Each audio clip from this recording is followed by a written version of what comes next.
You think that life should go the way you want it to go. And if it doesn't, if someone don't do or say or act the way you think they should act, you hate them. And then you blame them for being mad.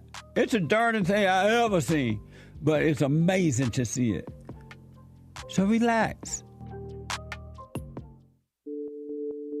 Like my cousin sent me you, and I thank him for that. It was more of a, he thinks the whole everything's a joke. That just adds a little spice to it. But in the heart of what you're saying, there is real things going on. And people want to overlook that. And I'm telling you, Mr. Peterson, I'm not one of those people. And I thank God that, he showed you to me. And sometimes we just need some Jesse in our lives, I guess. I wish we had more brothers like you. We need more brothers like you. Just because we don't have most guys that can, lead black people into the right direction. And I thank you for that, because a lot of people will be like, man, it's still going on. It's racism. Yeah. And I try to tell them, watch his show. Listen to this brother. He's telling the truth. Take no thought about tomorrow. Yesterday doesn't exist. And you got to see, man, God is with us and all is well.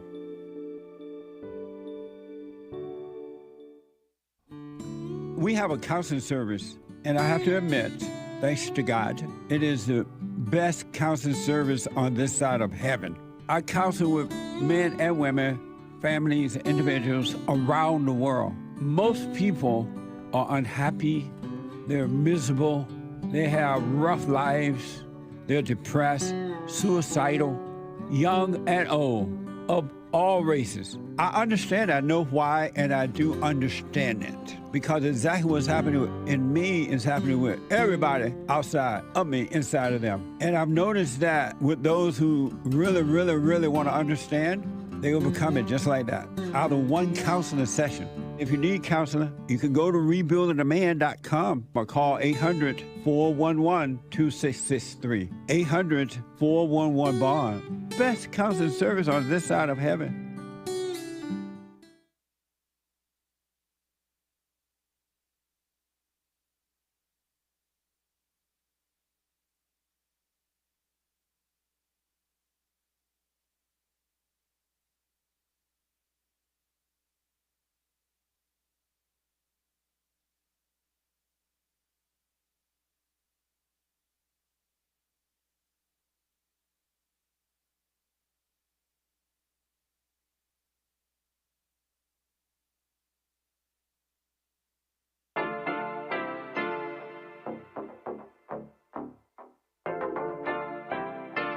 Isn't he Mexican? Colombian. He calls himself American.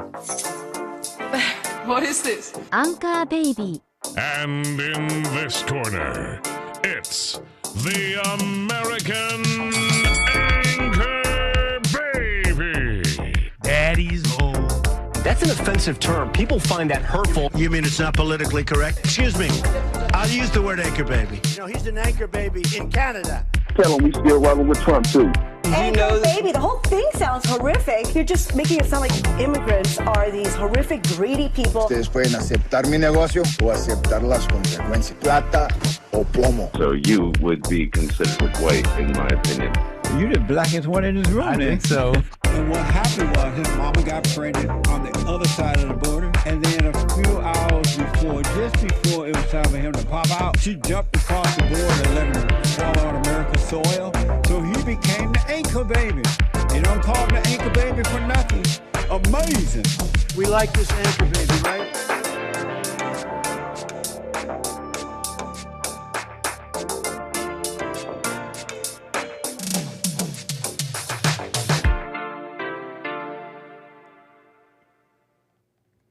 Hello, I'm the American Anchor Baby, and this is my show. Thank you so much for tuning in on this fine Monday. What a fine Monday it is. 47 is president, and it sure is nice. We're going to be talking Trump, taking calls, having fun today. Okay, we're going to get into it, but I'm in the chair, and it's a pleasure to be back. Hope your weekend was nice.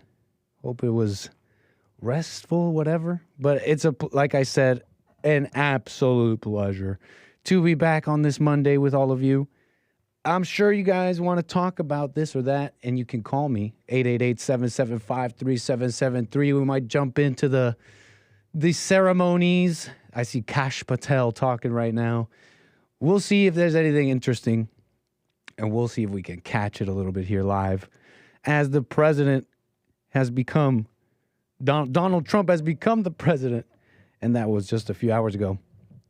So they'll be doing their thing. We'll be doing ours. You can call 888-775-3773, and we'll get into it. Okay, everybody watching on YouTube, it's a pleasure to have you here. Welcome. You're in the chat. You're clicking the like. You're doing your thing. You're in the Rumble chat, maybe. Rumble.com/American Anchor Baby. It's nice to see you over there. What a fine day it is. Congratulations, y'all. You won. What's up, DLive.TV/Gorgonzola? A pleasure to see all of you today. I see y'all are going buck wild in the DLive chat with those emojis. I bet you that's how you feel. So you feel so strongly that you are doing that with your undergarments. I'll leave it at that, huh? You got to be in the DLive chat to know what the heck I'm talking about. And if you don't want to be there, maybe you want to just chill out in the Punchy chat. Punchy, PUNCHIE.TV/Anchor Baby. Another place, another home. And that's the homework. That is the housekeeping. What's up, everybody? Click the like button. Welcome. Maybe I'll give you something to like before you click. That's fair. I don't need to berate you just yet. And I do want to talk Trump, talk the rally, the victory rally, some of my thoughts on what might happen. A spoiler alert. In fact, nothing might happen. Nothing might happen. In fact, it's a common thread. Shout out to the Nothing Happens gang. The Nothing Ever Happens gang. But don't be so sad. It might be a good thing. Not so exciting. Just men at work. I want to get into all of that. I really do. TikTok. Maybe even some kind of flesh out the questions on this Israel first phase. And what the heck is going on? It's the ladies and the politics, internal politics. Yes, even at the hands of Hamas, liberalism and egos or whatever matter more to some. It's politics, and it's everywhere. Pardon. Before I do any of that, before we get into any of that, he's freeing the J6 hostages. What's up, Dr. Z-Rock? Very cool. Nice to see everybody in the chat. Welcome from the weekend, from Joel's chat and all the shows. So anyways, look, we got plenty to get into, calls and super chats and all that. But first, I want to give you a bit of a tutorial. Some are wondering. Thought I'd answer the question for you. You know, how to. How about we do a little how to? You know, the question is, how do you move a large amount of people? Like a lot. Turns out people are pretty difficult to move around. The transport around, I'm sure you could think of all the various ways that you could do that. By cart, by car, by rail, by air, walking. You know, the people, it seems like people, to grow, they need to stay somewhere. They got to have roots, stability, food storage. You understand? At one time, this was even a huge obstacle for humanity. Allegedly, according to those scientists, those, anthropologists and all and what they say. So allegedly, this was a huge obstacle at one time. They called it nomadic civilizations. Have you heard of this in school? Am I a public education cuck? Whatever. We were nomads, I heard. Moving around, never staying in one spot. And that moving around was a difficult undertaking.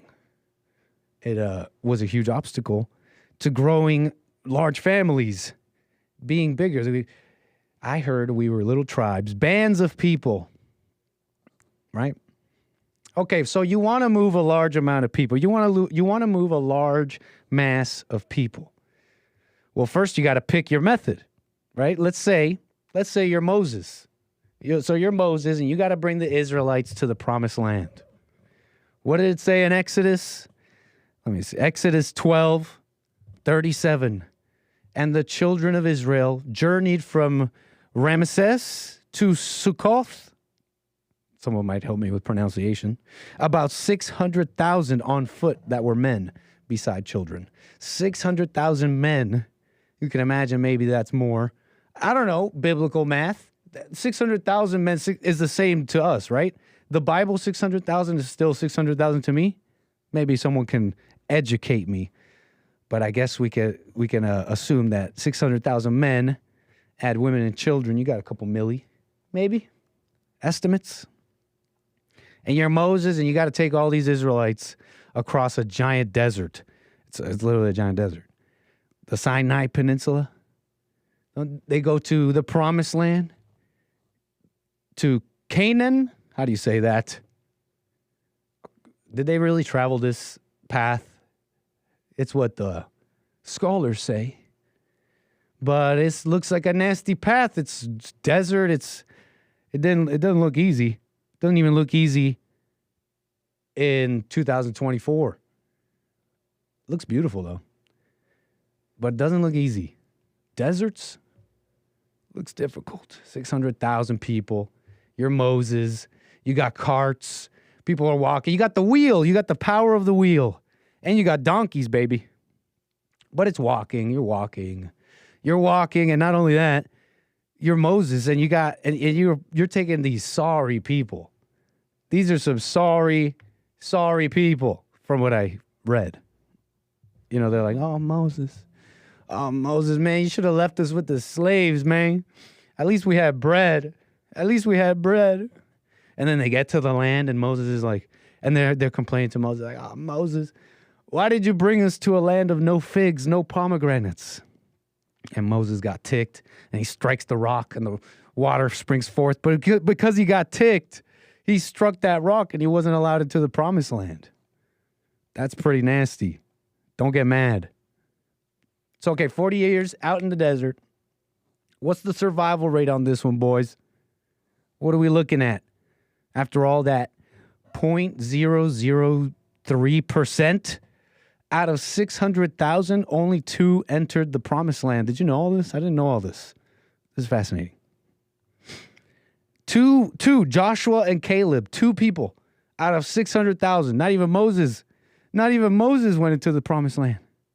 We're talking begging and complaining.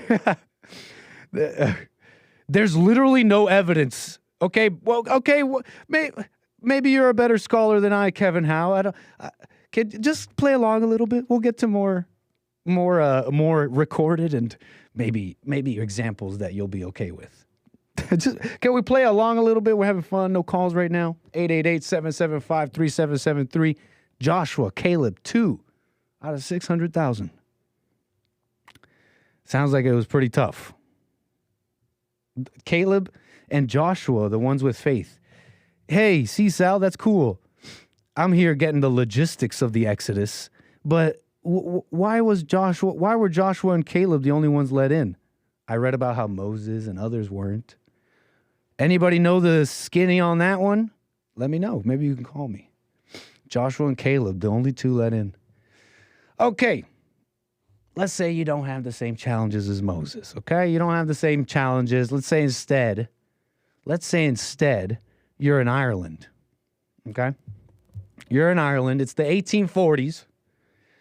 A great famine has overtaken the land. And you got about 1 million people. You got about 1 million. And you got ships. So you got 1 million people. You got ships and a destination, America. And a hope that there will be work and food for your people there. And so you start cramming them in. You start cramming them into these ships. These boats, some reconfigured for this, but still, it's the 1840s, and you're looking at stuff like this. We're not talking about anything luxurious. Metal, it's the 1840s, okay? Realize where the time period. And, okay, Great Famine, million people, you got boats, you cram them in, and you just make your way. You make your way to the promised land. You can make your way to America. And it's pretty nasty stuff.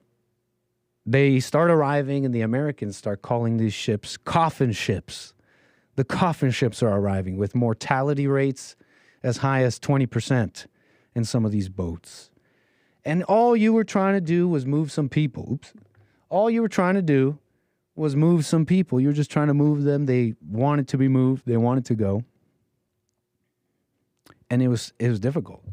Disease, conditions, the old, the young, the vulnerable. Many, you get a pretty nasty mortality rate.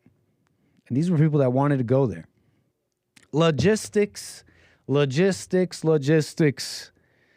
It's a nasty business. For example, you got to move people on boats. You got to decide if you're tight packing them or you're loose packing them. You know what I mean? These are just words of the industry. How are you putting them in the ship? Are you tight packing them or loose packing them? Shout out to the Atlantic slave trade. Is that the industry I'm talking? I am. Behold the Brooks. The Brooks. This is a famous little image you may have seen around. Famously disseminated by the abolitionists, those who were against slavery. And this little image, maybe you saw it in school. It's an image of a boat, a ship known as the Brooks out of Liverpool. And this diagram is supposed to depict just exactly how you could either tight pack or loose pack a ship with slaves. Plans of lower deck with the stowage of 292 slaves, 130 of these being stowed under the shelves. There was a way to pack some more in there. But you ran risks. You ran the risk of more disease and all that. Okay? But they didn't want them to die, okay? They didn't want them dead. Okay, they passed that little image is they say it's 1788. Well, in 1788, they also passed the Dolben Act, Dolben. All right, the Brits. Okay, it was an act to limit the amount of slaves you could put in a ship because it was just too many were dying. They had to get a law to get it under control. Okay, so calm down. They didn't want them to die. Okay, they didn't exactly want them to die. All right, they were valuable. Okay, so yet it was notoriously difficult. You understand? Yet it was notoriously difficult. Many died. You understand? It's nasty stuff. I'm seeing you guys in the chat right now. And I've heard similar things. I'm going to address this because I have done a little bit of scholarly research, whatever that is. But I will address this since you guys are in the chat. You guys are talking about oy vey. I too heard that Das Youngins owned the slave ships. But I don't know about that. I'm looking into this, and some of the earliest claims that Das Youngins owned the slave ships were out of a book from the Nation of Islam. The relationship between the Jews and the blacks, and it was like Nation of Islam propaganda. And I'm really trying to look for this. I'm trying to look for okay, well, so who were the owners? And you got the what was it? The North Head? No, what is it? Hold on. Let me get you the right name. The Dutch Indian Trade Company. It was state-sponsored. The Dutch, the Portuguese, the British, the Italian, the French. They all, through state-sponsored companies like the Dutch India, the Royal African Company, Spain, the Dutch West India Company. It seems like a whole bunch of owners, straight up. Catholics, Jews, Muslims, I don't know what to tell you. Shout out to the British, though. They abolished slavery 1807, and they set up they set up like a squad, a Navy squad that would find slave ships that were trying to bring slaves still to Britain, and they would take them down. No more of that business here. We are civilized. Anyways, I'm just kind of having fun rambling a bit about the British, the slave ships, and transporting people. Okay, so you still want to transport people. You still got a large amount of people you want to move around. All right, what about the rail car? Huh? What about the rail car? Technology's changed a little bit. It's improved. You're also in the middle of a conflict.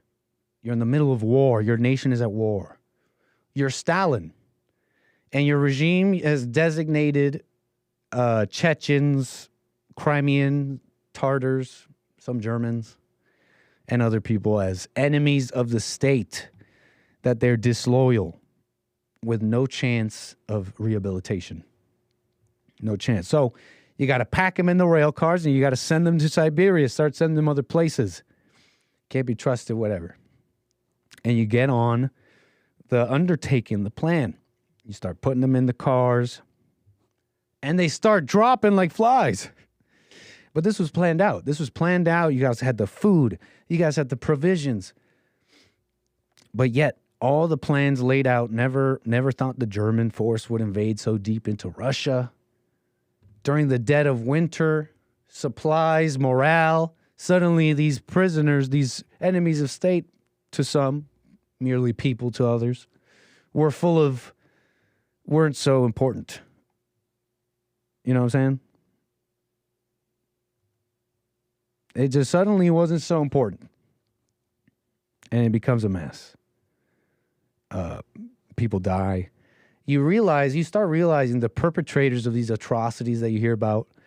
It's a huge tapestry of interacting motives, actions of different degrees of malice and even knowledge. You know, they say some estimates, according to some, they say over 40% of the Holocaust, 6 million, could be attributed to this logistical, what do you call it? Industrial wood chipper of human life. It's terrible. It's a nightmare. But anyways, you know, history, I was looking into this. It's thematic. It fits. You'll understand. But these history is full of these conflicts, and out of these conflicts arise out of what those people deem as necessary. Those people, you got to understand, they deem something necessary. And they undertook what was, in some cases, merely a moving of people. They call them death marches. They call them the Armenians being removed from their lands by the Ottomans. They call those death marches. Some say, and they say there's evidence. You'll have to look into this yourself. The Ottomans knew what they were doing. They knew that many would die. I don't know. But I can say that there is a history as a way of, you've heard this, I'm sure it's a cliche at this point. I don't know how true this is, but it's something about repeating and rhyming with history, no? I can't help but see a common thread. I can't help but see similarities. And the common thread is anger. The common thread is anger. The atrocities that some of the Ottomans did to the Armenians could only be from anger. I mean, you're thinking all these Armenians are bad. All these Armenians deserve that. And sure, maybe the Ottomans didn't want to kill them. They just wanted to remove them. I don't know. But the atrocity, all this has to come from conflict, from anger. The people today, with their entitlement, they dripping with hate of America, wanting to come here, salivating at the destruction. The Americans becoming black-hearted. I've been trying to paint this picture out this past few days, but becoming jealous, complaining, whining, wishing, hating, judging. So all this to say, because I found this interesting, I'm having fun with this, but I do have a little bit of a point. And it's the anger thing, you know. It's crazy to see some parallels with people so mad. And I just wanted to put out there that if there's one message maybe Bon can give out, if there's something we could put out, is there is a right way to do everything. There's a right way to get what you need. There's a right way to deal with these immigrants here right now. This big deportation is coming up. People are all like afraid. Some people are saying they want to ride and fight. They can't get rid of us. You can't get us out. And it's insane. It doesn't have to be that way. I mean, so for some, it'll have to be that way. For some, they're angry. For some, there is no other way. But for the rest of, even if I can't give you a good plan, Nick, with all this stuff you're talking about, give us the right plan. I can give you at least one little thing, one little key ingredient that can avoid all this destruction that happens time and time again, over and over with people, is if we could avoid anger, if we could avoid hate, there's a right way to do everything. There's a right way to do everything. Imagine rounding up millions of illegals. There's some people who say they want to separate with the blacks. The undertaking of this. It's like, you can imagine there a future where it's like, but Nick, this has to happen. And you know what I say to that? Well, then so be it. If something must happen, I'm not here to say you can't because it's racist. But you got to understand where this comes from. This comes from conflict, anger, and anger begets destruction. It's not going to be nice. It's not going to be easy. And there's a right way to do the hard thing, but before it devolves into destruction and blood and what it could be, we gotta check ourselves. We got to do the work that the individual listening to this, you voted, you did what you could, you did what you think you can. Maybe you're even part of government or you're trying to get involved. But at the end of the day, after you're done listening to my show, what can you do? What can I tell you to do? This anger stuff is crazy, folks, and it can happen with anybody. So anyways, that's my little spiel. That's my little soapbox. I hope you enjoyed the moving of masses of people. I didn't know it was so deadly. It's mere logistics in some cases, but it's a nightmare. It's a nightmare of the. It's a mess, okay? So don't be so excited for a mess. Have a little foresight. All right, 888-775-3773. It is amazing though, all this. With Trump coming in, Trump 47, amazing. We'll see what happens, right? We'll see what happens. Donald Trump, and he's getting a big welcome home from Biden. This one's going in the books from Joe Biden, the Biden bro theory. The Biden is a undercover MAGA theory, gains another piece of key evidence with this little clip. We got Biden and Jill.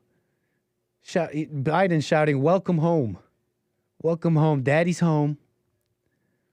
To Donald Trump as he comes in here. Let's see, it's a little low and the audio is, you could maybe, if you listen closely, you could hear Biden, you can hear him say, "Welcome home" to Donald Trump as Trump arrives at the White House.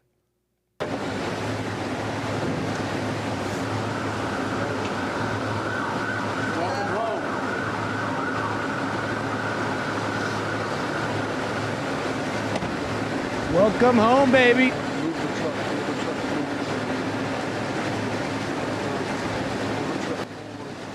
Melania.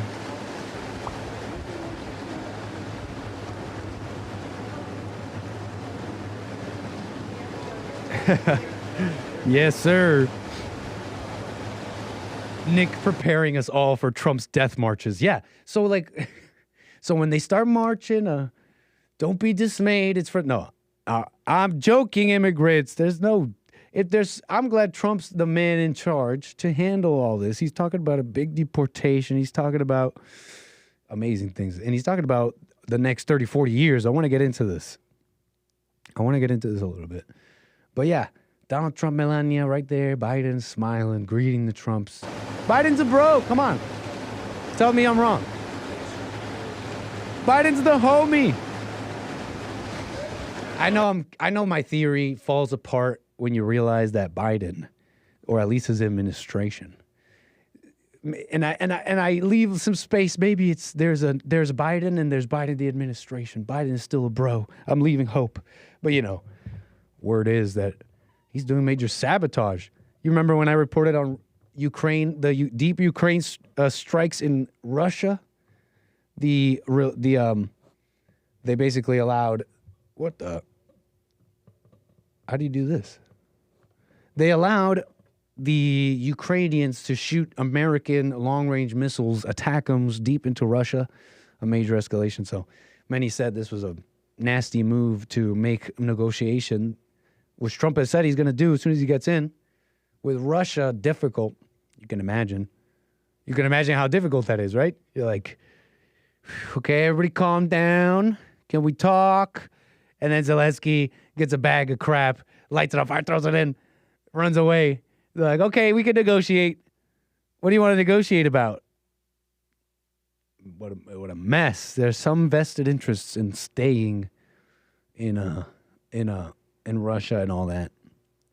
And there may be a reason. There may be a fight to have. But this battle, at least it seems from the language from Trump, he considers this too much of a loss. Even Israel says the war's got to end. Too many are dying. He may agree with this with a certain larger, fight. But the battles here are not going so well. So many Ukrainians dead. You can imagine this being a nasty move from Biden. So I don't know about my theory. The Biden bro.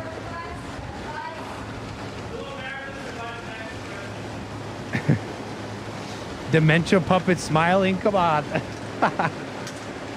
My second conspiracy is that was all a ploy. He is never demented. He's just old. He played it up. He's a deep state team player up until he wasn't. Up until they got rid of him. These are just anchor baby conspiracies, okay? Don't worry. I'll let you know when I'm talking about the real news. But that's Trump there. Opa. Amazing stuff. What's going on with this? What the heck is this person talking about? Since we're talking Trump. One more time. Can you say that for me one more time? Because I do have this inaugural stuff going on. I want to tell you about another one of our. They're not talking about anything. And it's one of my favorites. Sponsors and all that amazing stuff. We're a little late here for the anchor baby. So all the amazing things I think already happened. Festivities and all that. So Trump here at his victory rally last night in D.C. A couple of key moments here I want to go through. Amazing stuff, fascinating. Trump in amazing spirits and energy. Let's see if we can get this going. Wow, that's how we do it. And it's great to see it. It's amazing to see it. And I want to show you some of that. I shall show you some of that. So he's at the victory rally last night. We got the video here. We got the transcript. And the first part I want to show you. Oh, yeah, right at the beginning. How he kicks it off. A little after, congratulating the people, thanking them for the support. He starts off with a little bit of this about the new American majority and how he sees the next 30, 40 years. I want to play that for you right here. Fantastic. And if you look at Mike Johnson, he's got a pretty tight majority, but actually it's very tight, but it's very good because we vote unified. We're really voting unified, and so it doesn't make much difference. In the election of 2024, which will be the most consequential election in American history, we not only won a mandate, but we built a new American majority that will lead our country to unparalleled success for generations to come. That's what we want to do. And someday in 30 years from now, 40 years from now, 50 years from now, some of these young people are going to say, I remember Donald Trump, he did a good job. He set us on his way. He told us, he gave us a path. He gave us a path, baby. I love that because you guys have maybe gathered a bit and I've expressed my vibe a little on Trump, thus far, the elections and all that. If you remember, this is probably right even before him being elected. You know, a lot of fears. Some fears, some just fair criticisms and questions about how his second administration will be. Will it be full of the same problems from the first one? Has he gone weak on certain things? What's going to happen? And something I feel like I've been saying since even 2016, although I didn't have a show in 2016, but I've been going around. I've been having the same impression and saying this for a while because it was so easy to see this right at the beginning. The fervor. And I love MAGA. I love how Trump says it. I love my people, but I'm not Trump. I'm just messing around. It's just that it was so easy to see the emotion and fervor. And how do I put it? It's simply said, fervor, emotion, hype. Even if you're for Trump, it blinds you. It blinds you. And over the years, it was easy to see the problems in the right wing. Their shortcomings. To see the whole picture it allows you to understand how we got here, how a figure like Trump could even come about. To take on and be this avatar of what people were thinking and all the things they've let go and let falter. A chance, a new hope on undoing all that. A second chance. But you got to see the whole story. And the right wing, his own voters, his own supporters, how they have anger. How they even have anger. And those that are angry can be fooled, can be lied to, can be controlled. You saw J6 even. And I'm glad they're getting pardoned. I don't know the details. We'll get into that later. But I'm glad that Trump is doing the right thing. Those are insurrectionists. They don't hate America. They don't want to. They want the proceedings to be on the up and up. That's why they were there. But they have emotions. They have anger. And since 2016, for me, the vibe has always been to truly learn from these people who are almost time capsules of a different America. And still see them as a person. They're a human being. They're a person. Keep some space. And it's like, I remember thinking, like, let's say you vote for Trump. What can you do? That's a question that stayed in my mind. What the heck can an individual do?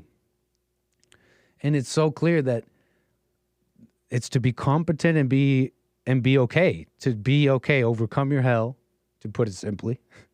You know, you overcome your hell. You'd be surprised how much of a master of the mere physical. You know, I'm using language here to be a little too much. Maybe I'm being extra, but you know, the physical world maybe becomes a little easier. Business, becoming competent, becoming an individual who overcomes your hell. How do you support the vision here? How do you support make America great again? You got to become great. You got to become great. So he's saying 30, 40 years from now, there will be 50 years from now. Some of these young people are going to say, I remember Donald Trump. He did a good job, and he set us on this way, on this path. So shout out to the future presidents of America. And that's cool, right? New American majority. A little bit with Trump here as the new president. President again. I mean, it's done, right? Are we? That's it, right, chat? It's done. He's president right now. So very cool. Very, very cool. Marginally, mildly. Amazing. Nit, have some faith. Wait, I don't have faith in what? What did I not have faith in? Harmony, nice to see you in the chat. What's up, Terry, the homie, Zazen, Rome. I don't say hi to you guys anymore. What, you don't say hi no more? I'm the one with no decorum. I'm the one with no manners. So let's extend some manners to each other. As I say hi to y'all, you click the like button. Have you been enjoying the show so far? Let's make milk great again. Who's marked the man in the chat? That's something I can get behind. That's everything. Heck yeah. Mama. Mama, let's make America milk again. Anyways, Cameron, what's up, crisis actor? What's up, bald man? Mr. Pink, Pinocchio. Come on, y'all. Mr. Pink, nice to see you all after the weekend. I got some more for you here. The victory rally last night with Trump, and you can't call in 888-775-3773. Are you saying this is symbolic? What's symbolic? Her hat? The black hat. Oh, yeah, and there's a Trump crypto. We might get into that in a moment. There might be some Trump crypto news. Are you riding the Trump crypto wave? This is not investment advice, but some things are just free money. That's at least right at the beginning. So, thank you so much. Harmony Grits with the super chat says, golden age, baby. Well, she writes, golden age. Absolutely incredible. Efficiency, baby. All right, I got another one for you. By the time the sun sets, let me play this for you. Trump, in special form. What the heck? What have I done? I've X'd my video. Hold on. We're looking for the timestamp. We're looking for Trump. It's like a 4-hour video, and Trump speaks towards the end. Let's play this. With 4 more years in the White House, and we're going to do a lot of things. You're going to see something tomorrow. You're going to see executive orders that are going to make you extremely happy. Lots of them. Lots of them.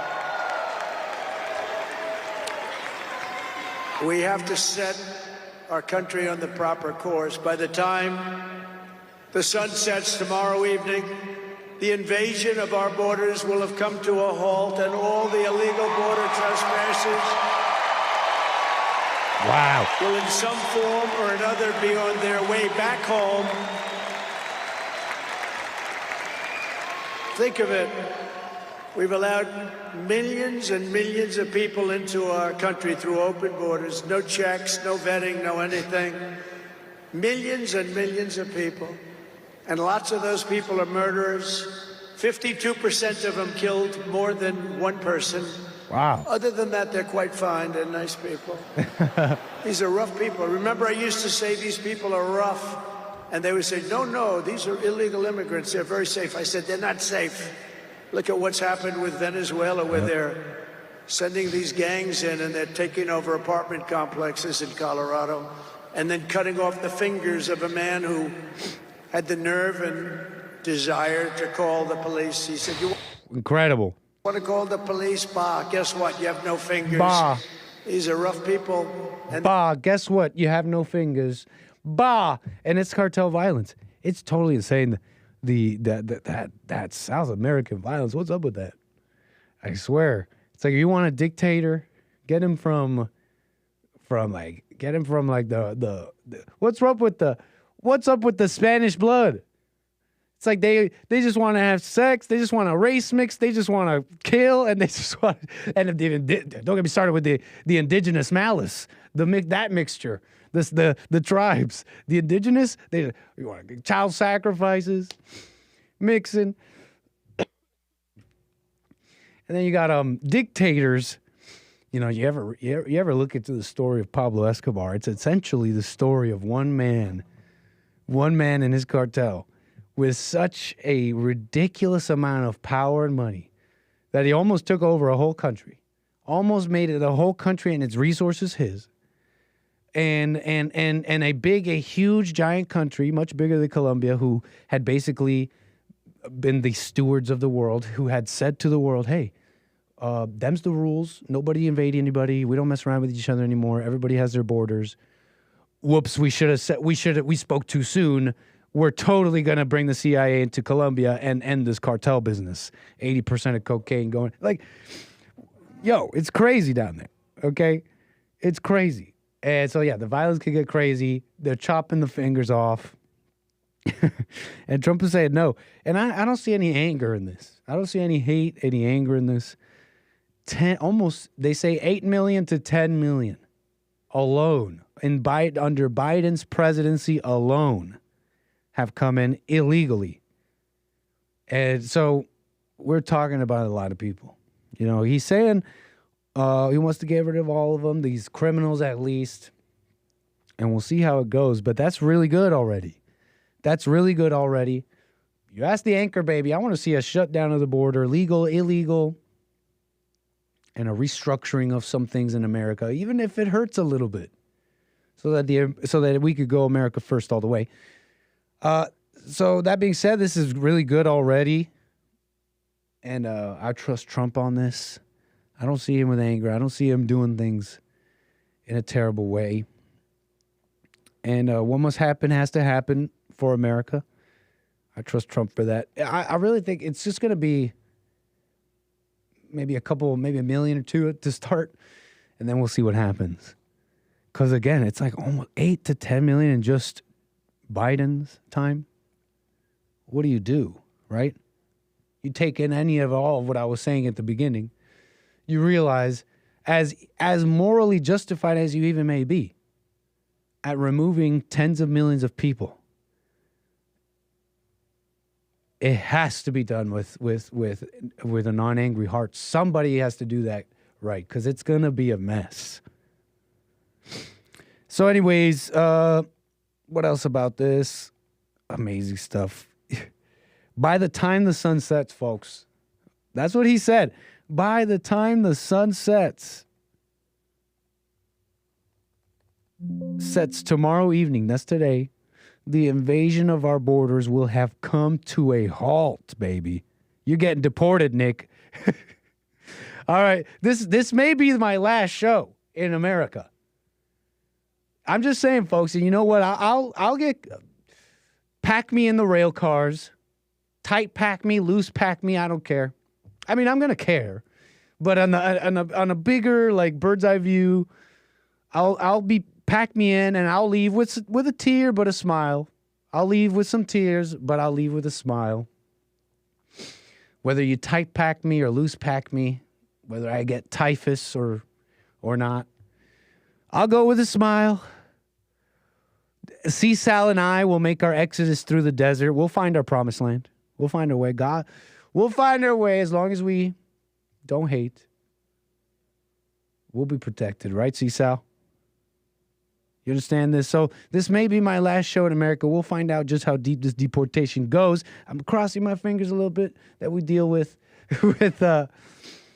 where will you go? Look, if that's how it's got to be. If that's how it's got to be. I've been saying let's retroactively remove the citizenships of all anchor babies.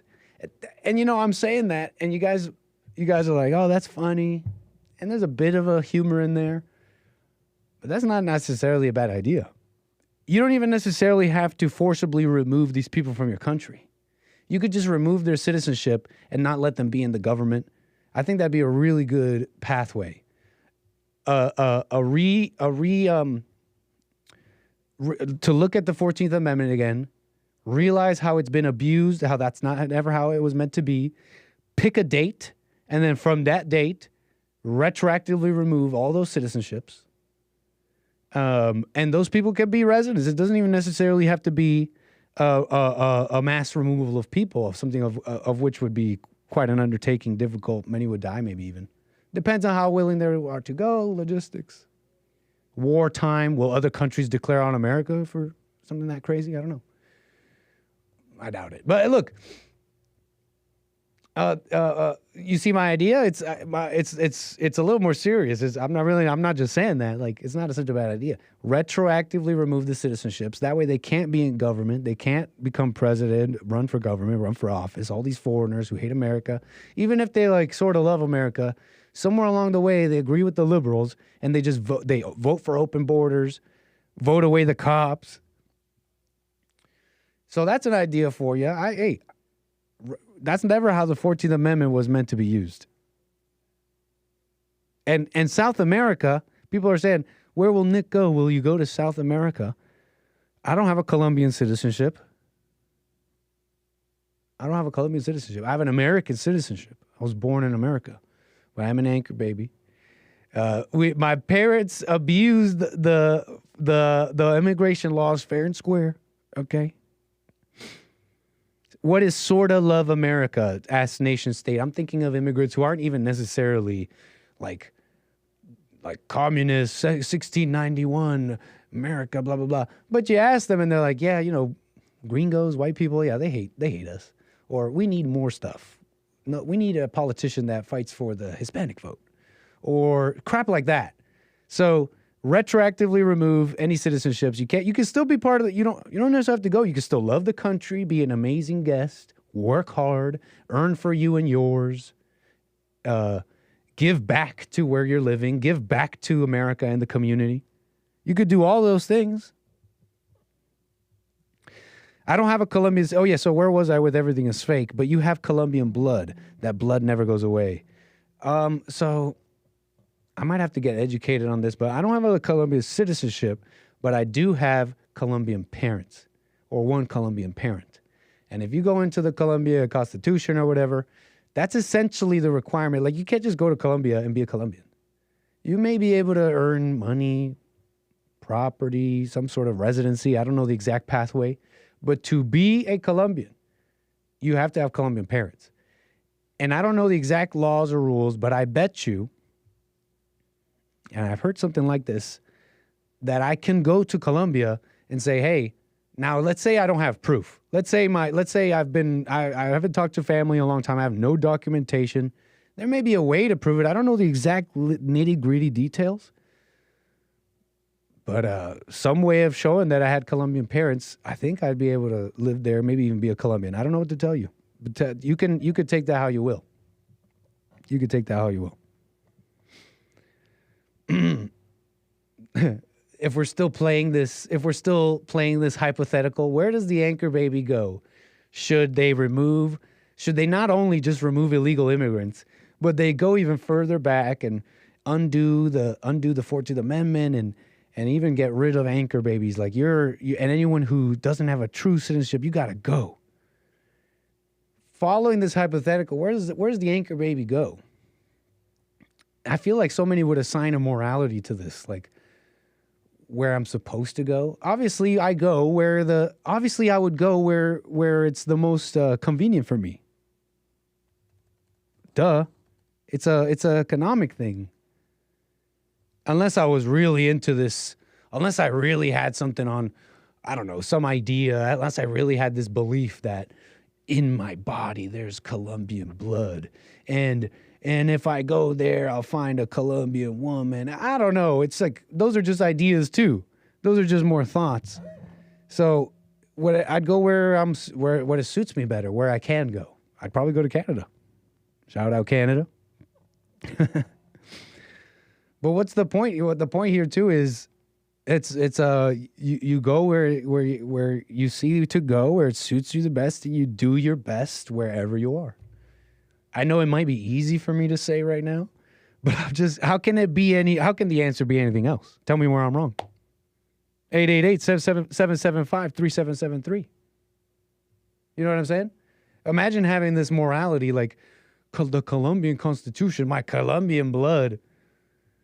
I'm not saying you can't do that, and this is also not a justification for the mass movings of people. Like, there's no such thing as borders, but come on. That's another thought. I thought you've been listening to the Bond Network. You've been given a little bit of a message that you can even be above even such a thing like your culture or your blood. What a mess. Time to grow up. Anyways, what do we talk about now? I guarantee you'd feel at home in Colombia. You know, there's an interesting point about that, Kevin Howe. But how do I put this? I felt a similar feeling of home when I went to Mexico. And these are Mexicans. They don't even talk like Colombians. They have a different way of talking. But seeing families in Mexico and how they ordered themselves, how the women were, how the mothers were, how the grandmas were, it evoked a sense of home. Now, Kevin, is that just mere memories? Memories of my Spanish-speaking home that I grew up in. We only spoke Spanish at home. Memories of rice and beans. Like, is it that simple? Or is it deep? What do you guys think? Do you think it's deep and it's like in my DNA and it's so much deeper, it's spiritual? Or is it just a mere memory? A mere memory of rice and beans. I love rice and beans. I could eat rice, beans, and plátano for the rest of my life, baby. Come on. But I'm responding to chat a little bit because I find this interesting. What do you guys think, chat? What do you guys think? Is it deep or is it like mere memories? And so it's not such a bad thing. I'll keep these memories of rice, beans, and plátano. That'll feed me. That'll give me nutrition for the rest of my life. What do y'all think? Let's see what the chat is saying. Or you could go back to Israel, where you really are from. Well, did I grow a hat? What's going on, chat? You got to understand that I also talk a lot about, not a lot, but sometimes I talk about things that I have no clue what the heck I'm talking about. Okay, chat? Like Israel. Like, yeah, some say it don't think it's that deep. Some it's deeper. But I think you're right, Kevin Howell. I really do think at the core you are right. I felt a sense of home when I went to Mexico. I've never been in Mexico. I don't have any Mexican family. Ooh. Whoa. Not distant even, but I might have a little Mexican family. Mexican. No, I don't think any of that Mexican blood is in me. I'm just thinking about some family members. I don't think any of that Mexican blood is in me. And plus, we've done my DNA. We've already gone through my DNA multiple times. I don't think I have any Mexican in me. But shout out to the Mexicans in the chat. Any Colombians in the chat? Come on. Have you guys, look up folklore, música folclórica for both Colombians and the Mexicans. And tell me that they don't have a common root. It's like, that's all the same crap. It's all the same. It's just Spaniards. It's just the Spaniards race mixing experiment. And I'm just, You ever see some of these Colombian novellas? Those could all be Mexicans. Oh, it's that deep. Culture is just an atheist word for spirit of the people. A Volkish spirit. That is interesting, Kevin Howe. For whatever we may discuss, you're always quite an interesting chatter there, Kevin Howe. Plenty to think about. Appreciate that, Kevin. Oh, it's that deep, he says. Culture is just an atheist word for spirit of the people. Volkish spirit. Interesting. All right, so what else are y'all saying? Let's keep it moving here. Def something deeper tied to linguistics, culture, and genetics. Ooh.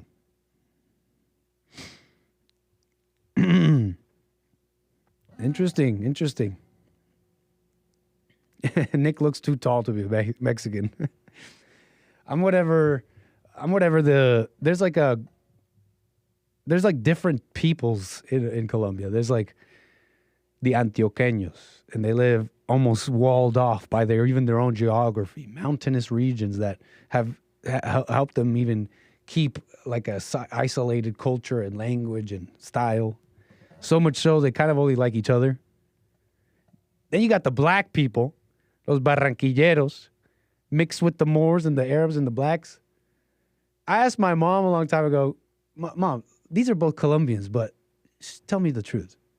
If you got an Antioqueño, and they're usually kind of like whiter, is it race mixing with a Barranquillero? She's like, yeah, that's straight up race mixing. Those people are black.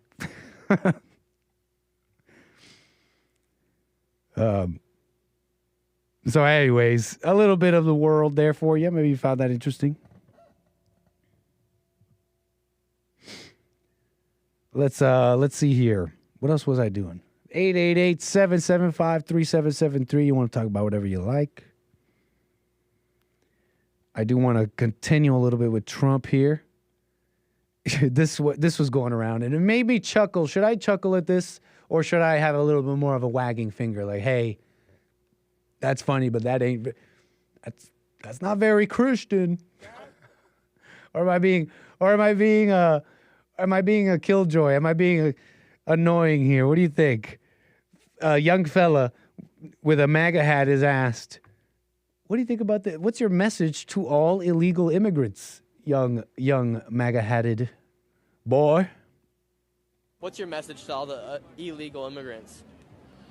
Get the hell out of our country, you disgusting pieces of shit. Oh, you disgusting pieces of...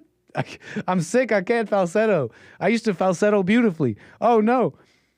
Beep. Okay, let's not do that again. You disgusting pieces of... Yeah, he says it. He does say it. "Hey, don't talk like that." His dad slaps him. Let's see if I can skip past the swear word. We're going to do our best here, folks. Hey, don't talk like that. He's laughing. Dad's laughing a bit. He's trying to hold it back. Hey, don't laugh about that. You can't call them that. Don't dehumanize the illegal immigrants. Illegal immigrant. Never. Would you ever be friends with an illegal immigrant? Would you ever be friends with an illegal immigrant? hey, don't talk like that. Would you ever be friends with an illegal immigrant? Never. Never. Never. Would you be friends with a liberal? No. No liberal friends. Refuses to have liberal friends. Refuses to be friends with illegal immigrants. And they're disgusting pieces of ish. Dad's like, oops. Dad's like, oops. Yeah, this reflects badly on him maybe a little bit. Dad's like, I didn't teach him that.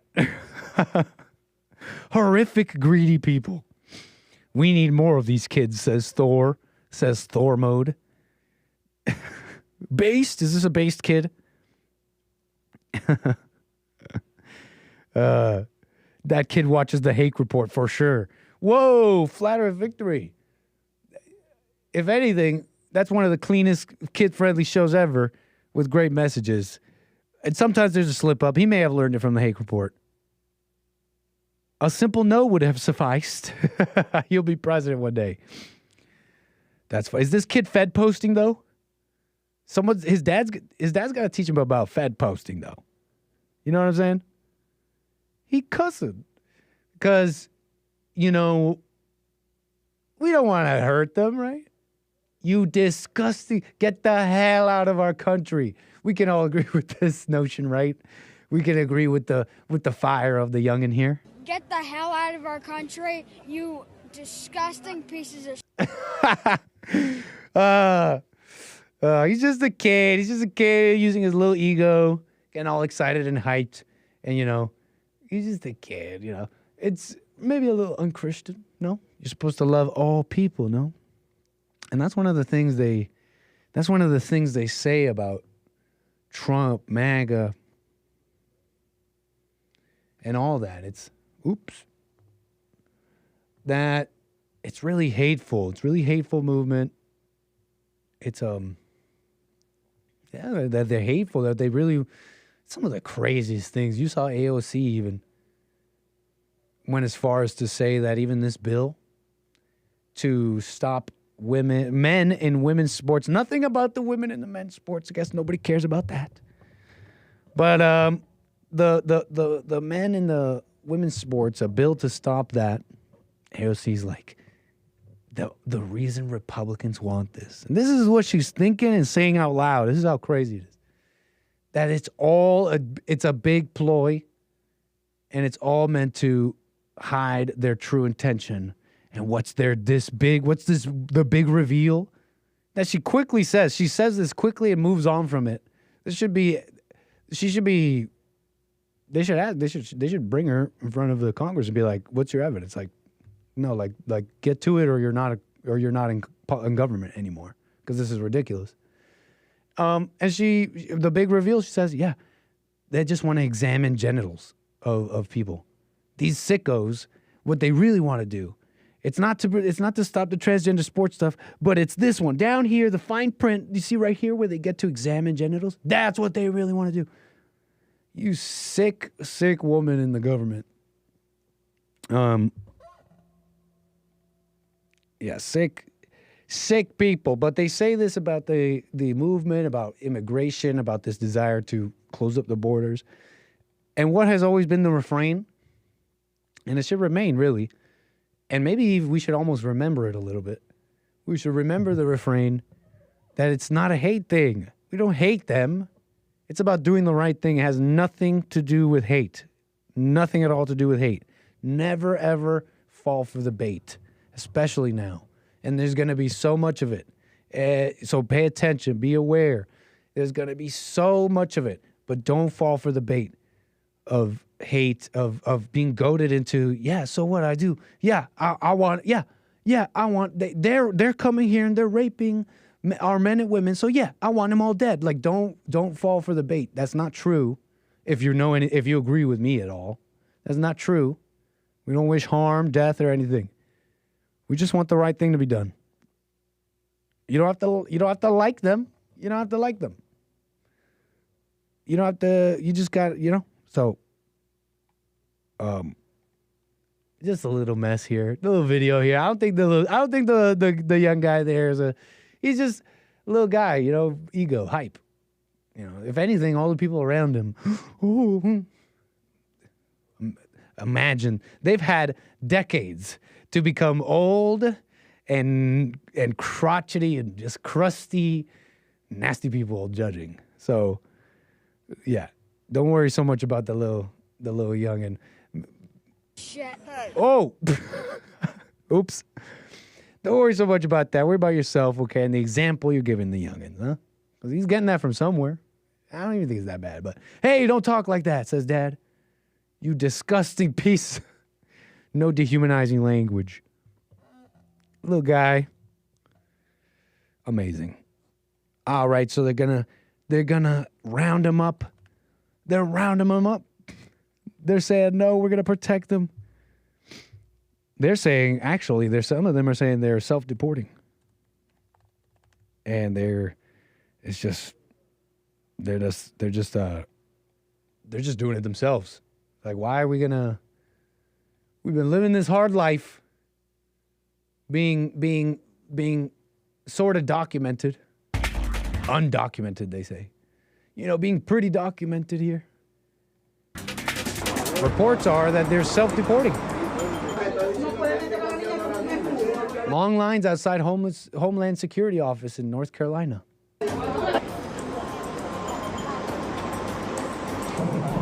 This is from the AP.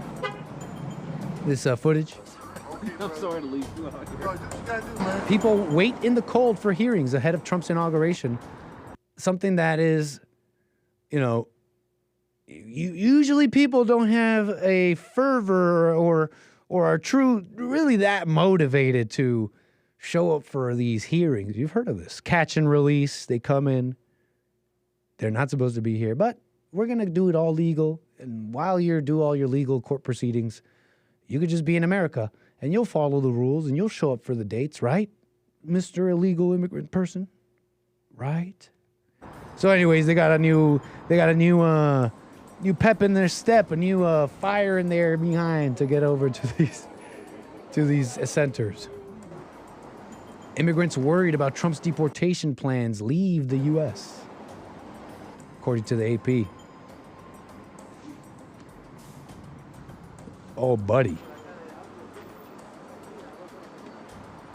You ain't gotta go home, but you can't stay here. No, pero es el colmo. ¿Usted cómo me va a sacar así, no? No, just... Maybe a little of that happened. Is there anybody talking in this report? Immigrants fear mass deportations under Trump's administration.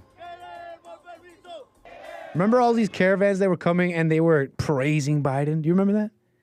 Remember they were coming over and they're like, oh man, we love Biden. Biden let us in. They were wearing Biden shirts.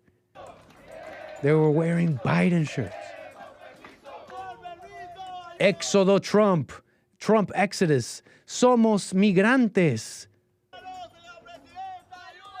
Ayúdanos, help us. Advocates see a rise in departures before Trump takes office.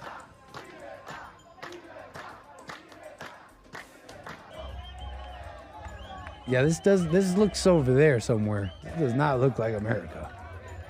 Maybe some parts of LA. No, but this seriously looks like Mexico or something.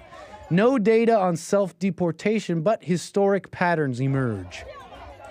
Yeah, look, that's a Mexican flag. A little news for you. Trump is set to reinstate Remain in Mexico. Trump reinforced. Wow, look, 2 hours ago. Hold up. Hold up.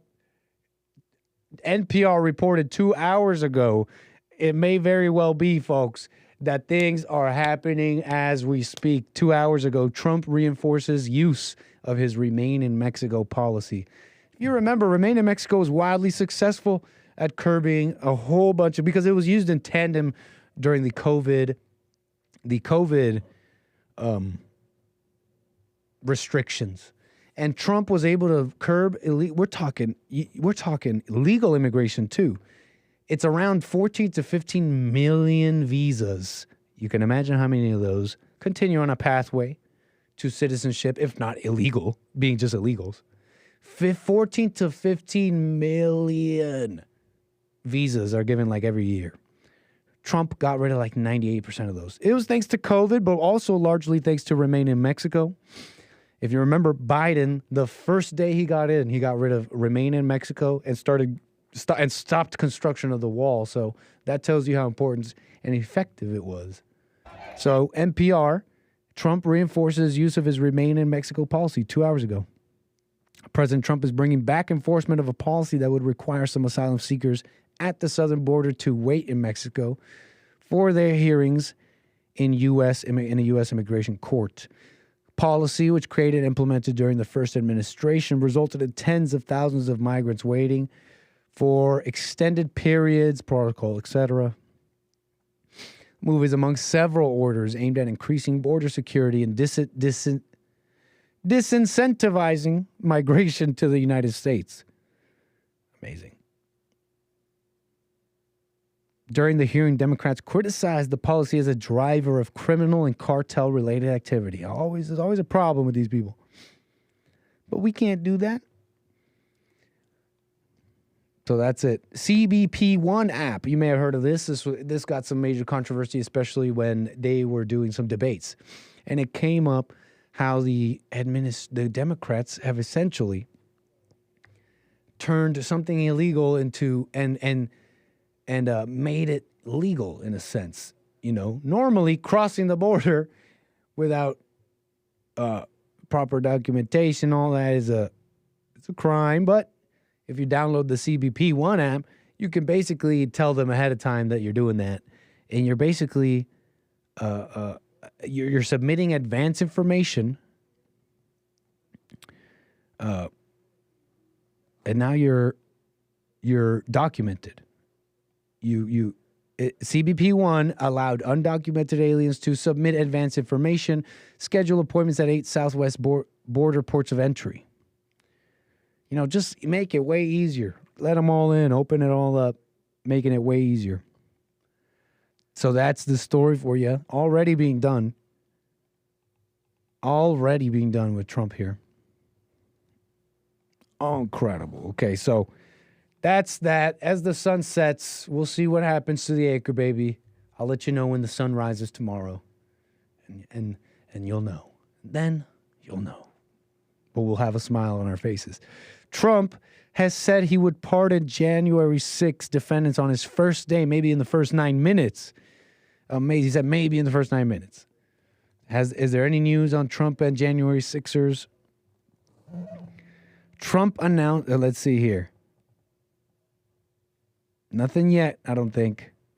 But all sorts of articles are saying that he is set to pardon the nonviolent January 6 defendants and commute the sentences of others. He's planning to pardon the people convicted.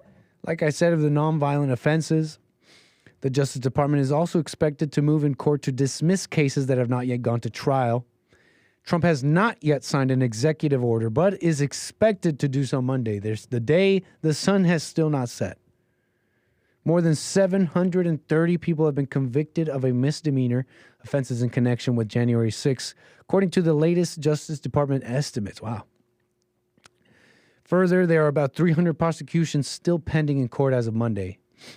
More than 140 police officers were injured during the 7-hour siege. You remember they always bring up the cops that died. But the cops died. And they never tell you how it wasn't. They make it sound like Trump supporters just murdered cops. No. I'll let you look that one up again. But don't be fooled. But very cool. See what happens with that. Nick, let's talk about real news. The Blake Lively and Baldoni lawsuit drama. What the heck?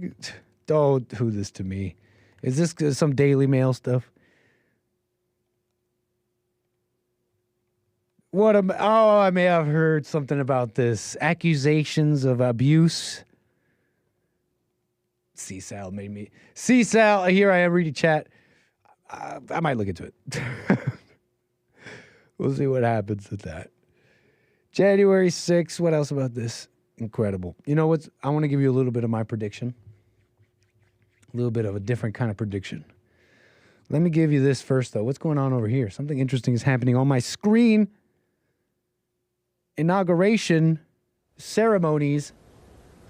What is happening? Let's take a gander.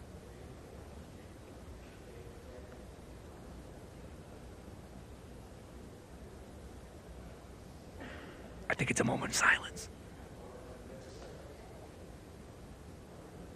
Shh.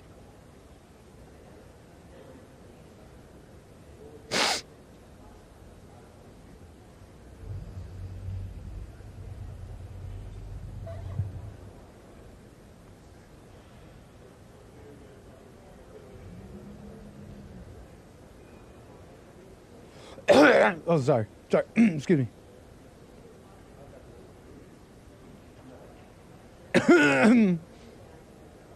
So I picked a time to tune in.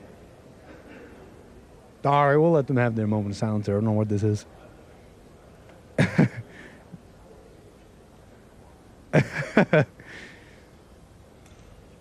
Okay, so anyways, I sure picked the time. I just saw soldiers or whatever. And they may be having some kind of moment of silence here. That doesn't seem to end anytime soon. They're talking in the background. Anyway, so we'll keep an eye on that. Why not? Who knows what happens? Maybe even Trump shows again. So my prediction a little bit. What's going to happen with 47? What's going to happen? How's it going to go down? I want to give you a bit of a different prediction. How do I put this? I predict, how do I put this? Understand that I'm coming at this from almost an ignorance of grand things happening in the world stage, foreign policy. And this maybe is a bit of an instinct. Hey, maybe I'm wrong. That's what predictions are. That's part of the fun of the prediction stuff, right? You can look back on this episode and see what's happened, what hasn't. But part of my prediction, I believe partly these next 4 years may look a little something like this. A little bit of this and that happening, but a lot of nothing happening. In that, nothing grand, nothing major. You know, there's all this talk. World War III is about to start. World War III is about to start. Some take it further. They say alliances have. Trump is aligned with forces in the Republican Party. These are known things, by the way. Isn't nothing controversial. Israel, deep state. But whatever, they say World War III, grand wars, a greater Israel. They say a grand war in Israel of taking land. Bibi Netanyahu is going to take all this land and the region won't look the same as it has in 50 years, they say. That Russia or Ukraine will be the first to deploy a nuclear weapon even. Iran and terrorism or BRICS and economies, the usurping of the American dollar, the desire to stop all these things. And one way of doing that is you better stop or we shoot some missiles. We're talking war, baby. What could it be? All these things. I predict a bunch of nothing will happen. Like a lot of those things will just not happen. They say some people on the internet, they relate, they identify with they say they're the nothing ever happens gang. They say nothing ever happens. Prediction. This is the last Nick Show broadcast from within the USA. I was joking earlier, Carver, but I'm sweating a little bit. What will happen? I predict a whole bunch of nothing will happen. No war. Little wars, little conflicts, little moves. Bibi gets a little bit of what he wants. Putin, Zelensky, everybody kind of gets a little bit of what they want. But the people with money still are going to do what they want to do.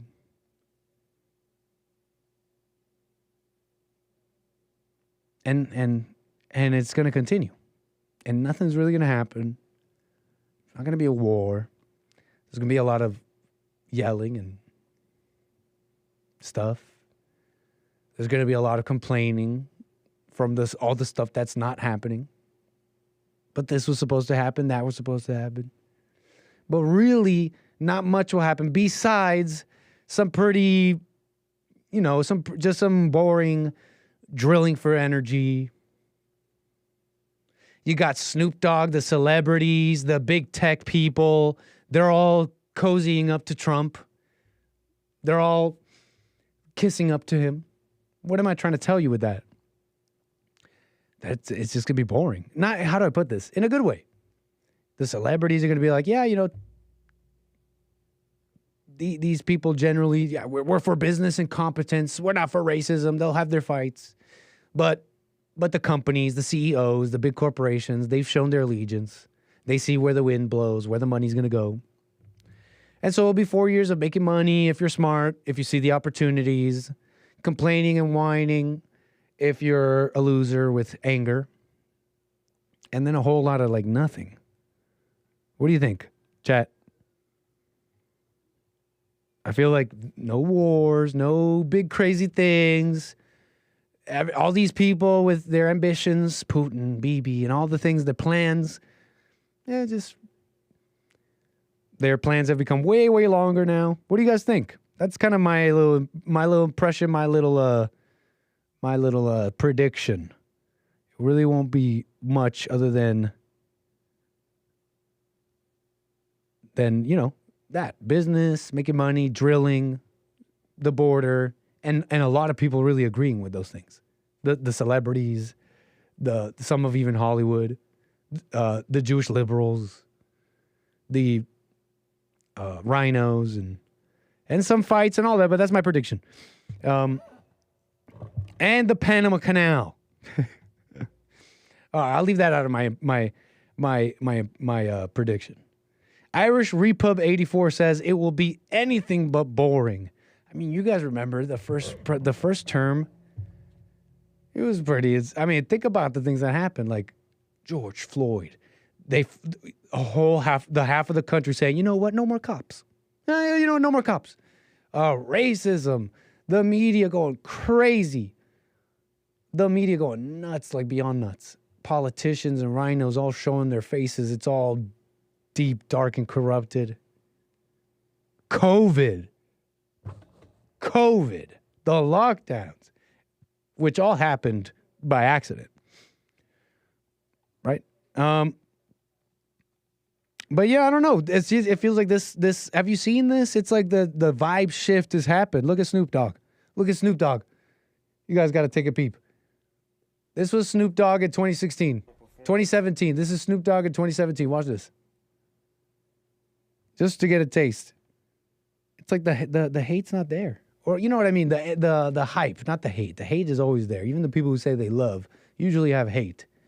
But sometimes sometimes angry, hateful people could be a little deflated. They're emotional and they go up, they go down. They're not really the most stable foot soldier. So ain't nobody gonna perform for Donald Trump, huh? Which one of you jigaboo ass niggas? Oh my gosh. Sorry about that. Whatever. He said it. Jigaboo A N-words. Okay, kids? Sorry. The man said those words. First one to do it. I'm waiting. I'm waiting. The fuck out one Oh, he's swearing big time. Jeez. He's basically saying, show me. He's putting out this video saying, who's going to perform? If you're black, show me the Uncle Tom N-word that's going to perform for this white MFer, Donald Trump. That was Snoop then. This is Snoop now.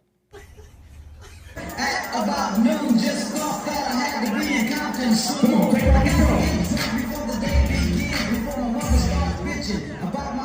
What?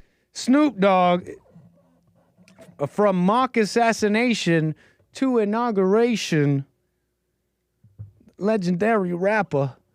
You know, Hassan once described him as not even like a real person. Snoop Dogg's like a brand now. He's just a mascot. Like there's Snoop Dogg, who is, what's his name? Eugene? What's his name? There's Snoop Dogg, there's the man, the individual, Calvin Cortazar Jr. And then there's Snoop Dogg, which is a whole different thing. And Sweet Amy in the chat says, can't trust Snoop. If I may, for a moment, folks watching my show. You guys, look. You guys are showing, how do I put this? Whoa! Before I go on a spiel, Trump's on stage. Before I ramble about this, remind me, I'm about to tell y'all how you're supposed to act when our people take over. Do you know how you're supposed to act after a coup? And I'm just joking. Trump didn't do a coup. But for the sake of painting a picture, remind me to tell you how you're supposed to act. Okay? Because some of you aren't acting right. You're like, we can't trust Snoop Dogg. Yeah. Of course you can't. What's going on here? Come on. There's no sound.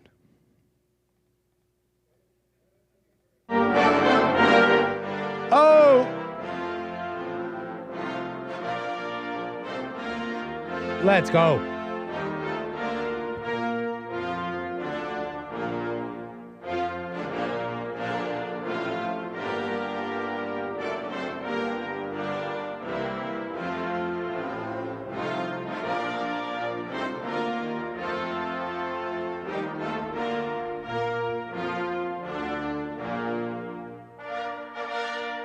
It's regular, my mercy it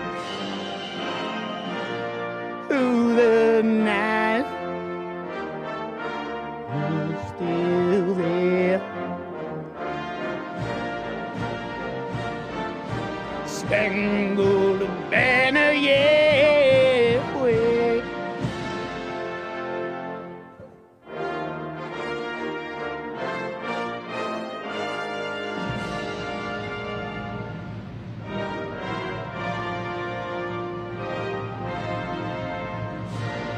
Oh, buddy. Don't send me back.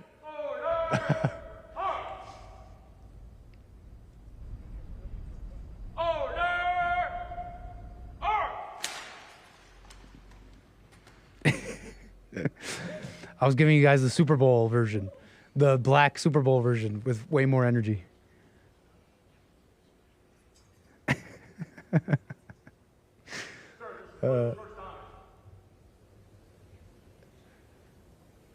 Ceremonies. Keep it down in there, Nit.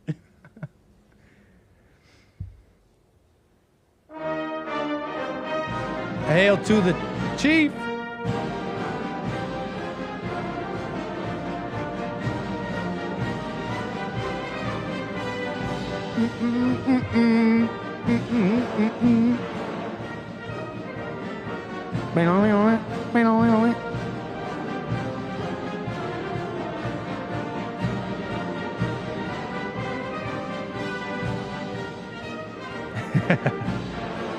Nick has no reverence. Reverence? I bet you God has no reverence. I bet you if we all met God, he'd be like a kid, and then all of you guys would be like, oh my gosh, it's God. And you guys would all be bowing. You guys would all be like, oh my gosh, it's God. And you'll all be bowing, my Lord, my Savior, my God, you're real. That's so amazing. And I just go up to him and grab his hand like, hey, what's up? No way, God. That's crazy. I'd be like shaking God's hand. Be like, why are you touching him? So anyways, that's a little bit of Trump. Just thought, I saw him there. I thought maybe you guys want to see him. They all seem to be moving elsewhere. They are in Washington, D.C. right now with all sorts of ceremonial activities for the inauguration of Trump. Very cool. So I was just telling you how you're supposed to act, okay? And there seems to be an assumption that you're just like, how do I put this? There's two levels to this. It's a twofold message here. In that on one hand, who told you that you're supposed that just because Snoop Dogg or Elon Musk even or whoever else is like, I'm MAGA, I'm America first, I want da da da. Who said just because they say those things that you, the individual, now has to trust them, that they are MAGA, or you have to somehow explain it away like, no, he really is MAGA because of blah, blah, blah. Why can't it just be, why can't it just be what it is? It's a liberal who seems to enjoy something about Trump, and something about Trump has brought him in, and Trump sees that as positive, useful, strategic, whatever. And then why take it anywhere else? Because this is what happens when you win. What happens when you win is your enemies, the liars, all these people suddenly cozy up. They suddenly shower you with praise. So just understand this is par for the course. When you win, you're going to see the sycophants, the haters, the communists, even the foot soldiers of the communists cozy up and say all the right things. That doesn't mean anything. And then there's another side to that too. That's not a bad thing either. That's what happens when you win. Some just play along, but playing along is all you need. Playing along is all you want and need from them anyways. And it all works to like a net positive where, yeah, okay, with the tech liberals, maybe they don't get it, that America is a white country and that white people are hated. I'm just giving you one example. And out of that, without understanding that, you want to be able to explain certain things. And so they don't quite get it, maybe in some ways. But that the tech bros are saying, hey, you know what? There is no such thing as isms. You should have some semblance of free speech, sort of. Is a good thing. It's a positive thing. It really is. They're falling in line with a stronger force. They're just weak people, and that's how people are. Weak. They just follow the wind. And if the wind is blowing this way, moving the Overton window, as Costin says, that's how winning looks like. That's what winning looks like. So, yeah, catch up a little bit and watch from the distance. Watch from the shadows and see what's going on and what people say and all that. Before you are so quick to,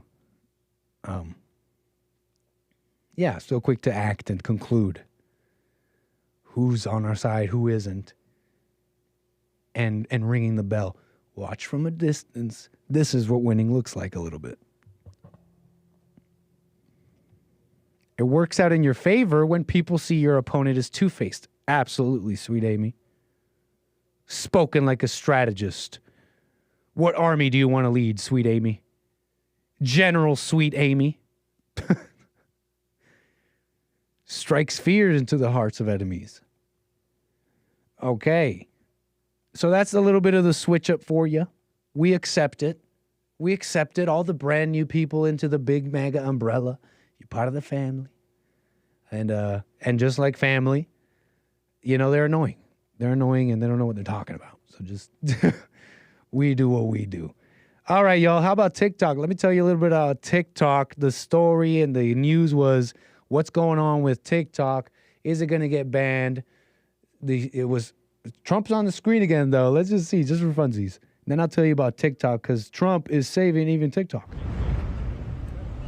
Okay, so they're leaving. It's over. Trump is going home, maybe. Maybe he's going to the White House. Amazing.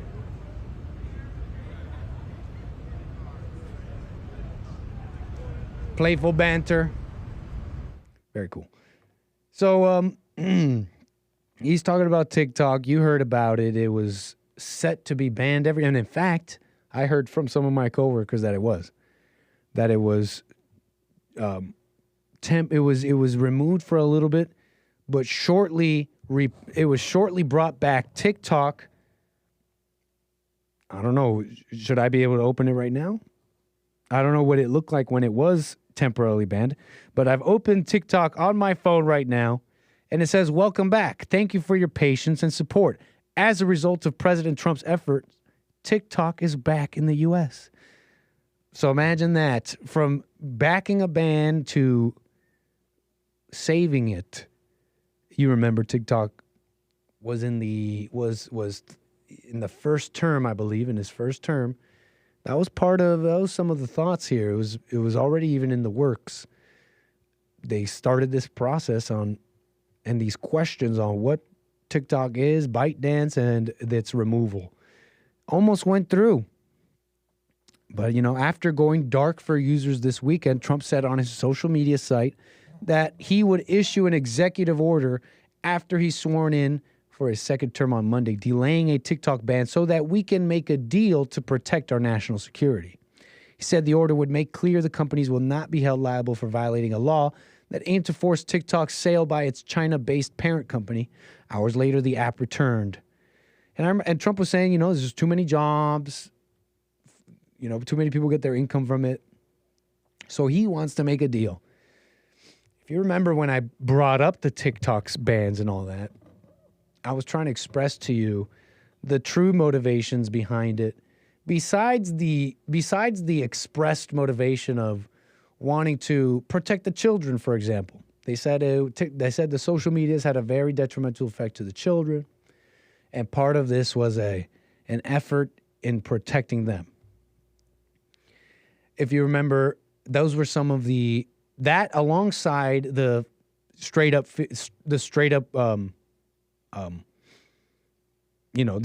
problem of having a foreign, this foreign company's social media just got too close to America, just way too close. And they're saying, no mas, bye-bye. And if you remember the episodes when I was talking about this, I was trying to demonstrate how the true motivations are as follows. With the children, it has very little to do with protecting them, but really is downstream from the first and major reason, which is who gets to control the little black screens in our pockets? Who gets to control that? Where are people getting their most of information from?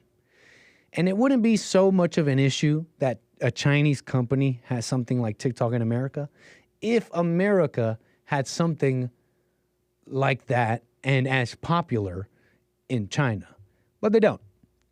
So this is really it's really an internet war. It's an information internet war between nations. Is really what it is. And Trump sees a way through this where TikTok can remain, but it's got to be a deal. And you saw maybe Elon Musk. Let me see if I can pull it up. Even Elon Musk, which by the way has welcomed Trump back onto X.com, the return of the king. Right on, Elon Musk. Where'd it go? He writes, the return of the king at real Donald Trump. You see him on the left is suspended on the right. He is the 45th and 47th president of the United States. Elon Musk also made a point to, point that out, how there's a disparity in social media footprint of this foreign company. You can't say the same for America in the China. Even with Instagram and Facebook, not even close. The Chinese really use their own stuff. They use what do they use? What do they use? WeChat. They use WeChat, but they also use for their search engine. They don't use Google. They use search engine. They use, I forget what it's called. Baidu. They use Baidu. Youdao. So essentially, those were my thoughts on this social media fight and the true motivations behind it. The news is, like I told you, Trump seems to be wanting to work it all out here. Very interesting. So don't you worry, TikTok influencers. We almost got rid of y'all, but you get to live another. I'm messing around. I don't dislike TikTok influencers. But here's Trump talking about it a bit. Then I want to get to calls. Thanks for the patience. That's 888-775-3773. Let's watch Trump on this really quick. And then get to calls. Again, appreciate the patience. If you want to call in, 888-775-3773. They're going to make a massive investment in the United States because of our big election win. And as of today, TikTok is back.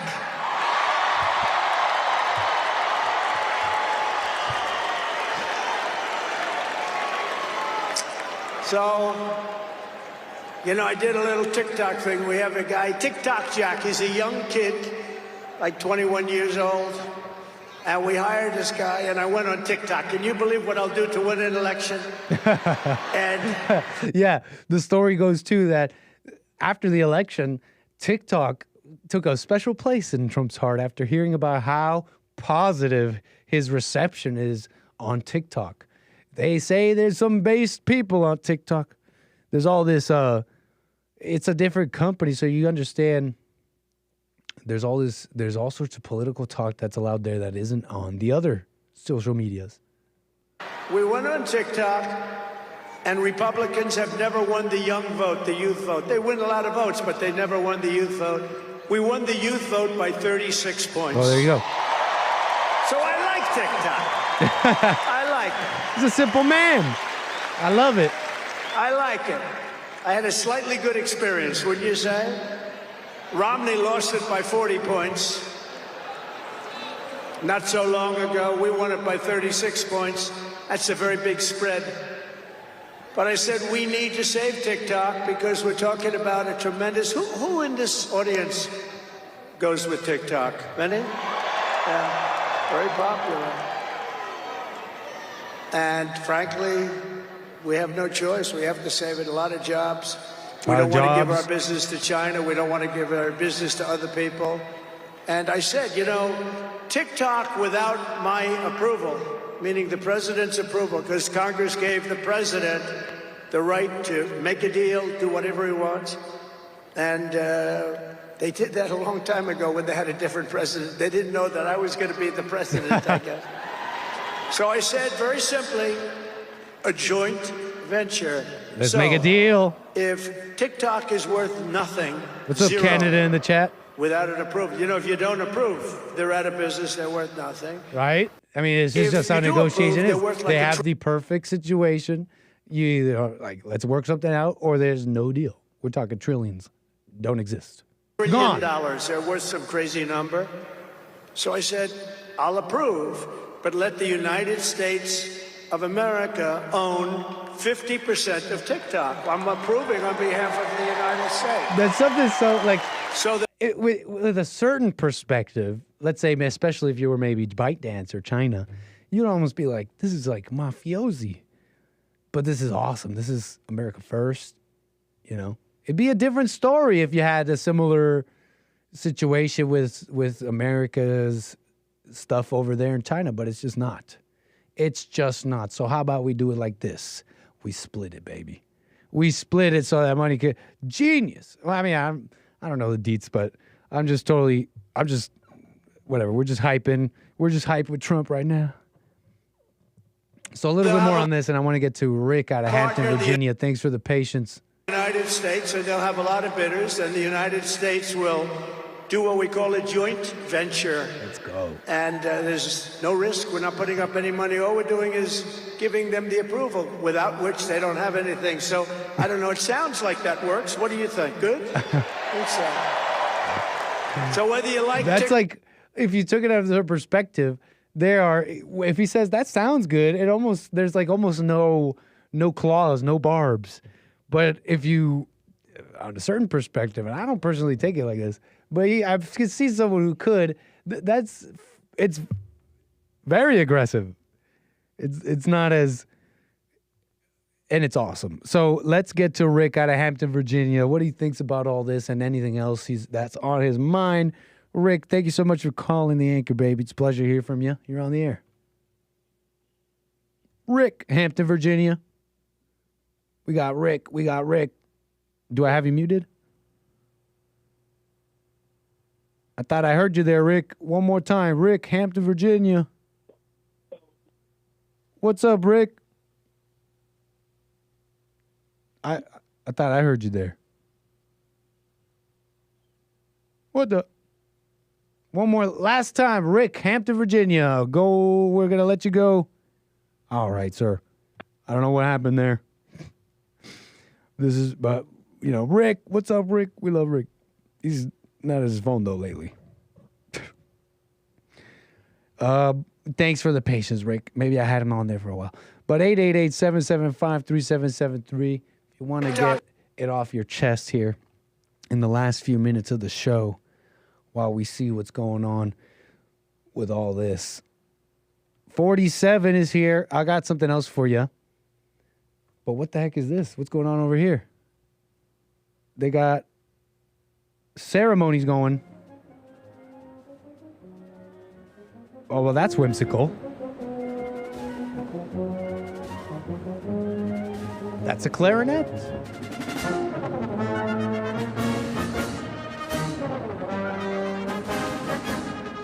Incredible. Rick, Hampton, Virginia, thanks for calling me back, sir. You're on the air. Man, what's going on, Nick? All is well. Catching some of these ceremonies in the last few minutes of the show. Rick, how you doing?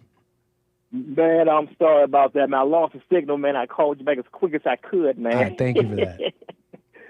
We got some flat spots over here in Hampton, Virginia, if you would. No problem. But thanks for that, Rick. Go ahead. Well, it's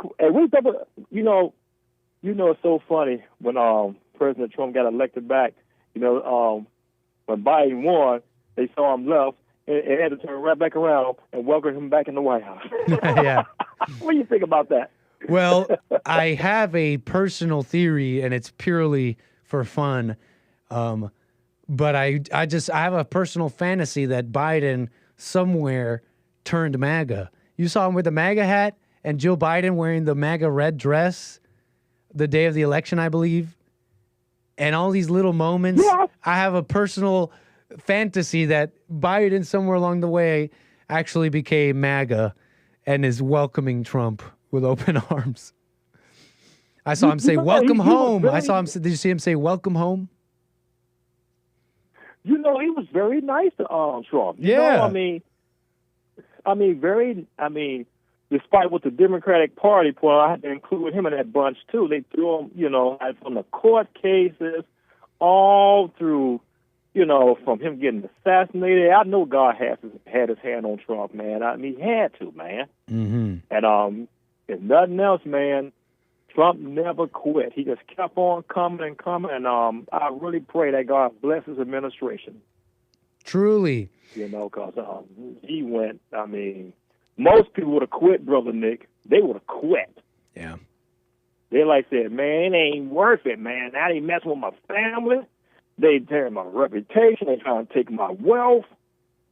It was, he's one of a kind, man. I already like the way he's going to work already, man. Want to make good business deals for the U.S.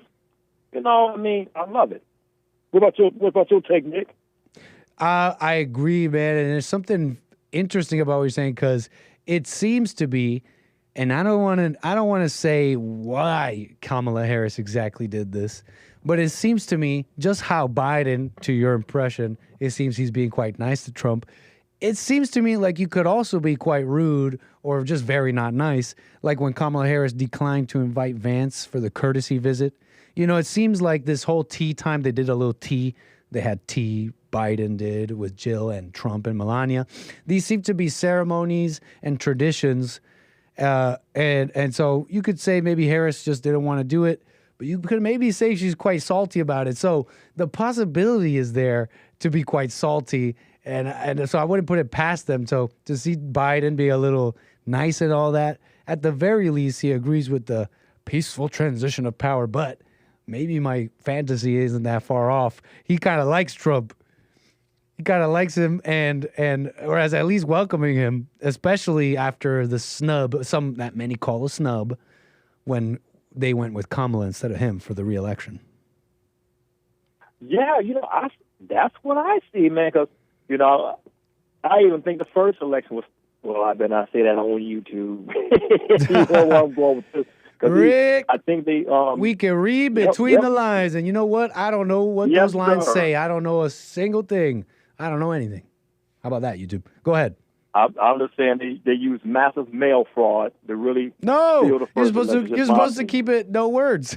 You were supposed. Okay. You know what I mean? Like we understood you, and and now you don't have to say it. But yeah, there was mail-in voting. Yeah, mail-in voting. They said it was an issue, but you were saying you were getting at something. Yeah, I just believe that was the main thing. They used that. That's just all I'm going to say on that. What a mess. And Rick. I'm just like, I'm glad he's in there. I'm glad for him to be our 45th and 47th president. The only person that got elected like that was 𒒏💄💂💂. So him and 𒒏💂💂💂, the only two that got elected 2 non-consecutive terms. Grover Cleveland. He was... Yep, Grover Cleveland. Oh, cool. I want to say the 22nd and 24th. So So him and Trump are the only presidents where there was a term in between, but they were able to come back? Non-consecutive terms, basically. They served two non-consecutive terms. I see. 𒒏💂💂💂. Only 2. Oh, that's so cool. I think I read a little bit about Grover Cleveland. I heard, and I could be wrong, Booker T. Washington may have praised him or talked about him, maybe even interacted with him. Booker T. Washington. But right on, that's cool One of my information. favorite black history person, Booker T. Washington. He wanted to build a man spiritually and wanted men to build their communities, man. And it wasn't about color with him. He loved all people. And Booker T. has always been an inspiration to me, Brother Nick. Right on, yeah, very cool. That's how I know that name, Grover Cleveland. Very cool. Yep. Well, Rick, thank you so much for your call. Anything else you want to say here before we move the wheels? Well, happy inauguration day to all my brothers, man. I'm going to try and tune in tomorrow to y'all shows, man. Thanks for taking my call there, Brother Nick. Love you, brother, man. Keep up the good work. Always, Rick. Call me again. Very cool. 888-775-3773. If you want to call in the last few minutes, we are wrapping it up. Booker T. Washington, Grover Cleveland, they did meet. They met. In fact, Booker T. Washington mentioned meeting Grover Cleveland in his autobiography, Up From Slavery. When I believe, and I could be wrong, hold on.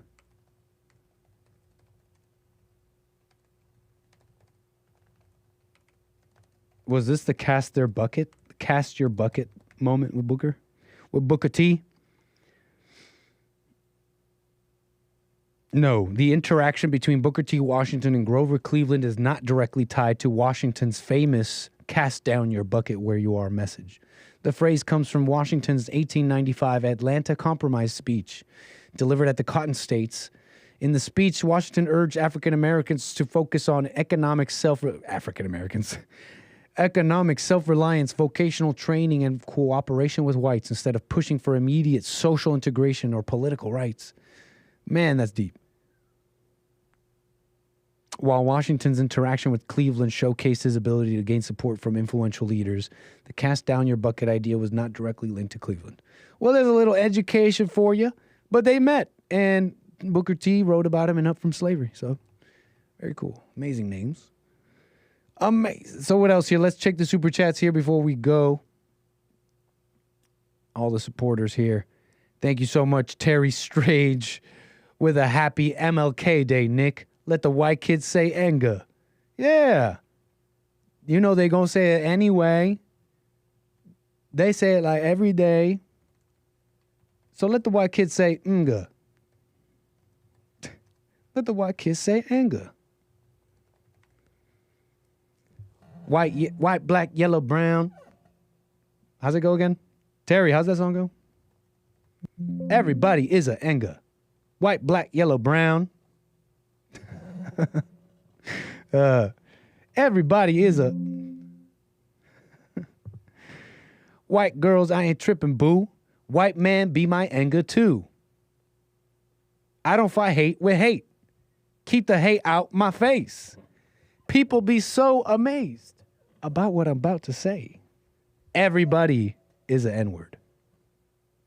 White, black, yellow, brown. Skin color don't matter. You could still be down. All right, y'all. That's pretty much it from me. Appreciate the support. The laughs, the calls. But that's the show. I'll be back tomorrow for more. So take care until then. I shall see you tomorrow. Enjoy the rest of your Monday, Trump Inauguration Day. See you Tuesday on the Bond Network. But for now, goodbye. Bye-bye. And little Nick, too, he's got to say bye, too. Bye.